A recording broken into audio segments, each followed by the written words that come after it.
நண்பர்களுக்கு வணக்கம். கனவு தோட்டம்னு ஆரம்பித்து கிட்டத்தட்ட 4.5 வருஷம் ஆகுது. செடி கொடின்னு எல்லாம் வளர்த்து நிறைய வீடியோ கொடுத்தாச்சு.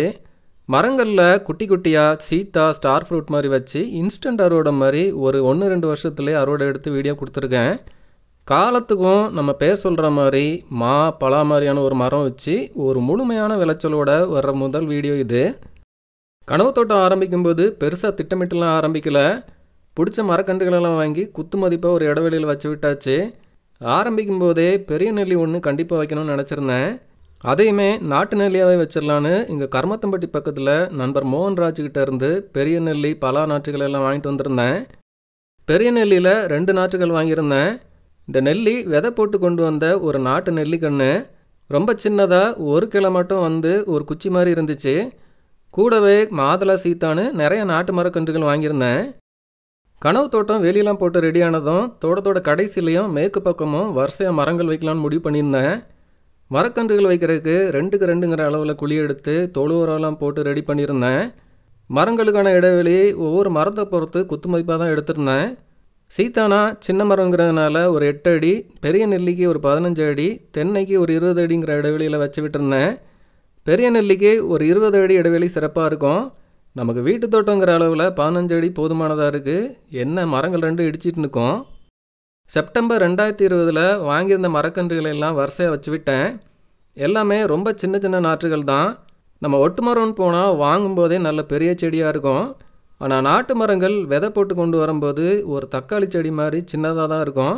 பிடிச்சி வந்துடும்னு ஒரு நம்பிக்கையில் வரிசையாக வச்சு விட்டாச்சு. வச்சு விடும்போது பெரிய நெல்லிக்கன்று இந்தளவுக்கு ஒரே ஒரு கிளை மட்டும் இருக்கிற ரொம்ப சின்ன செடி தான். வச்சு விட்டு ஒரு 2 வாரத்திலே பக்க கிளைகள்லாம் தளித்து வர ஆரம்பிச்சிது. ஒரு 4 வாரத்திலே நல்லாவே பக்க கிளைகள் தெரிய ஆரம்பிச்சிது. ஒரு 2 மாதத்துலேயே மடமடன்னு பக்க கிளைகள் நிறைய விட்டு நான் நிலத்தில் செட் ஆகிட்டேன்பான்னு நல்ல ஒரு வளர்ச்சி காட்ட ஆரம்பிச்சிது.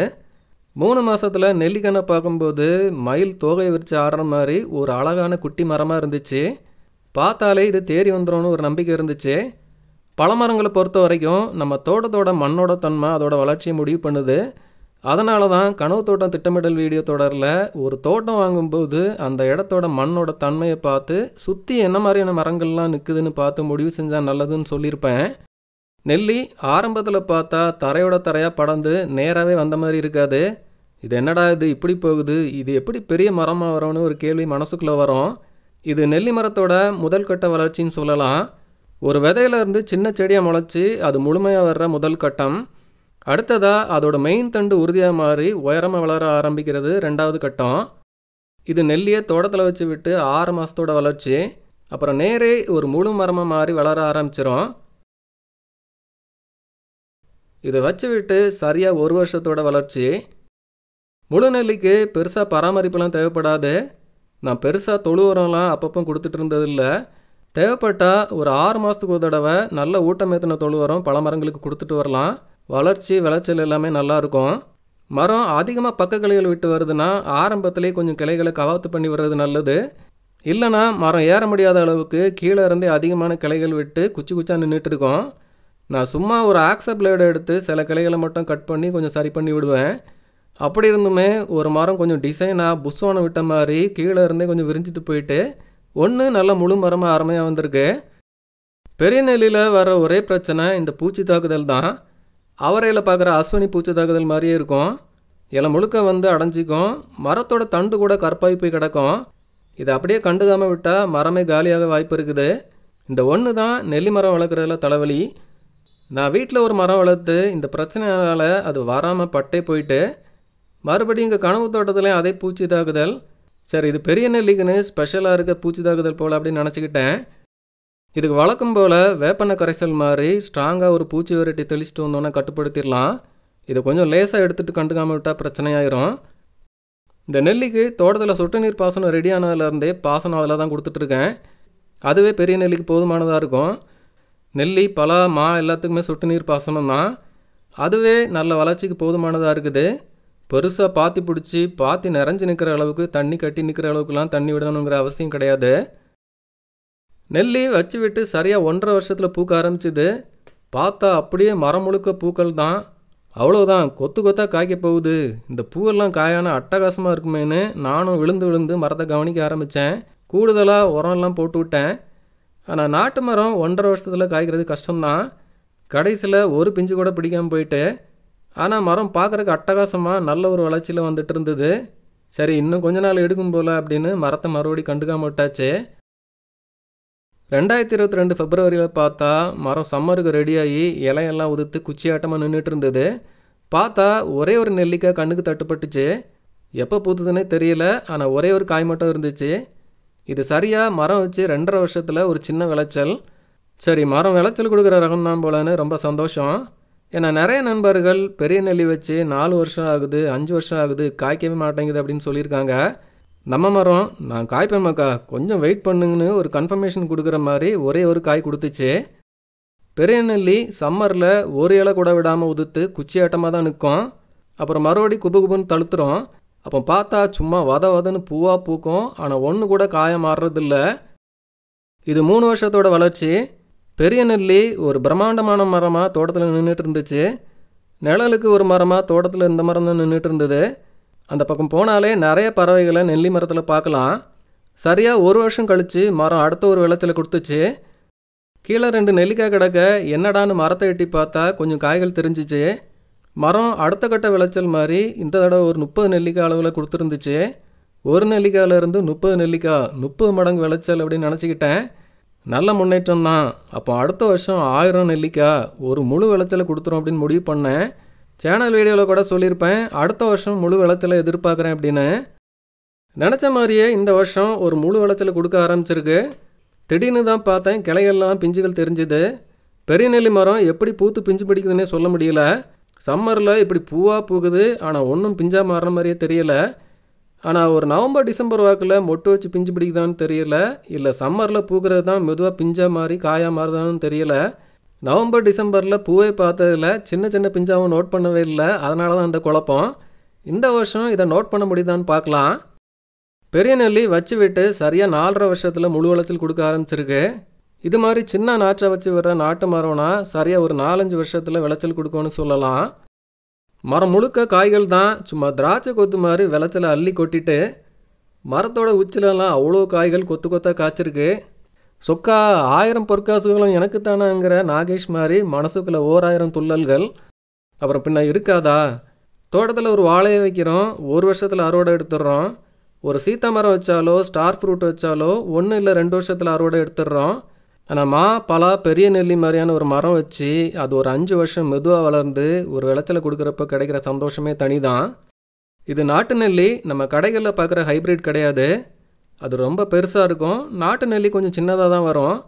ஆனால் ருசி எல்லாமே அதே தான். ரொம்ப கசப்பாவோ இல்லை காய் பச்சையாவோலாம் இருக்காது. சைஸ் மட்டும் சின்னது, அவ்வளோதான். பெரிய நெல்லியில் அவ்வளோ நன்மைகள் சொல்கிறோம். அதுவே நாட்டு நெல்லியாக இருந்தால் இன்னுமே சிறப்பு. அதனால தான் ஆரம்பிக்கும் போதே நாட்டு நெல்லியாகவே வச்சேன்.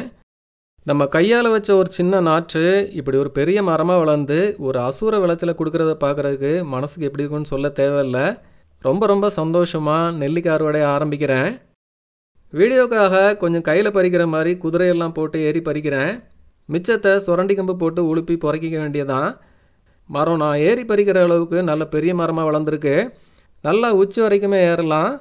பெரிய நெல்லி நல்ல உறுதியான மரம் தான். ஒவ்வொரு மரத்தோட உறுதித்தன்மை பற்றி கொஞ்சம் ஐடியா வச்சுட்டு மரத்தில் ஏறணும். இல்லைனா பேசாமல் ஒரு பெரிய சுரண்டி கம்பை வச்சு உளுப்பி பறிச்சிக்கிறது நல்லது. கொஞ்சம் மியூசிக்கை போட்டு விட்டுறலாம் என்ன, அப்புறம் நெல்லிக்காய் அறுவடையை முழுசாக காட்டணும்ல.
ஒரு பெரிய மூங்கில் கூட நிறையா முதல் நாள் அறுவடை பண்ணிக்கிட்டேன்.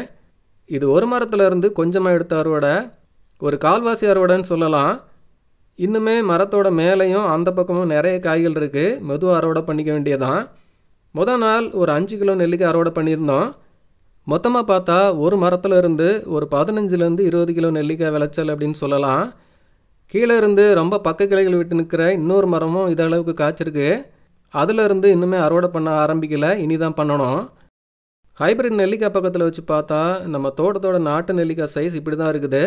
ஆனால் நெல்லிக்காய் சாப்பிட்றதுக்கு நல்லா இருக்குது. மொத்தமாக இந்த வருஷம் பெரிய நெல்லியிலேருந்து ஒரு 30 கிலோ நெல்லிக்காய் கிடைக்கும்னு நினைக்கிறேன்.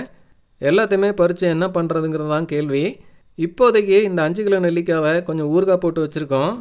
தேன் நெல்லி, நெல்லிக்காய் கேண்டீன்லாம் கொஞ்சம் மதிப்பு கூட்டி வச்சுருக்கோம். தேவைப்படும் போது பயன்படுத்திக்கலான்னு ரெடி பண்ணி வச்சுருக்கோம். பொதுவாக பெரிய நெல்லி 2 மரமாக வச்சா தான் காய்க்கும், ஒத்தையாக வச்சா காய்க்காதுன்னு சொல்கிறாங்க.